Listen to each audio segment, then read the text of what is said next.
rezeki bahagia, rezeki isteri, rezeki suami, rezeki anak ramai, rezeki anak 2 orang, rezeki tempat kerja baru. Dalam banyak-banyak rezeki, ranking yang paling bawah sekali di sisi Allah SWT adalah rezeki duit. Tapi itulah yang orang gila kejar sangat-sangat.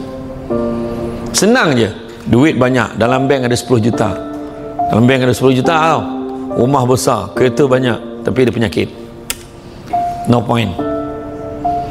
Sekarang kita duit tak berapa ada, hari-hari boleh pergi pasar malam kan, makan corn cup kan, rangka ayam 2 ekor makan, nampak? Tak ada risau. Tak, bayangkan kelapangan hati kita.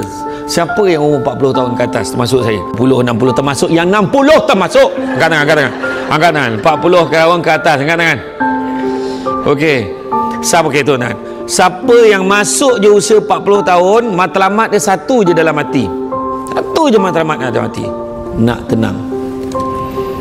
Tak payah kau cakap betul, aku tahulah, tu sebab aku cakap. Tak payah kan, betul, tak tahu. Tu sebab aku cakap, aku tahu, aku cakap. Aku bercamah kan, kau nampak tu. Duduk belakang lagi, tu sebab dengar.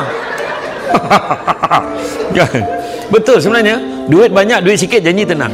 Rumah besar, rumah kecil, janji tenang. Anak ramai, anak sikit, janji tenang. Itu sebenarnya yang kita nak kejar dari hidup kita. Akhirnya rezeki, bahagia kita nak. Tu sebab mak kita, macam mana pun lah pujuk mak, datanglah rumah selesa, siap bilik air dah dalam bilik tu, senang mak ni. Tak apalah, kau besok kau sesenang kau balik lah tengok mak duduk rumah dia juga dia nak, sebab dia tenang kat rumah dia. Biarpun rumah dia tu toilet kat luar, tak ada hal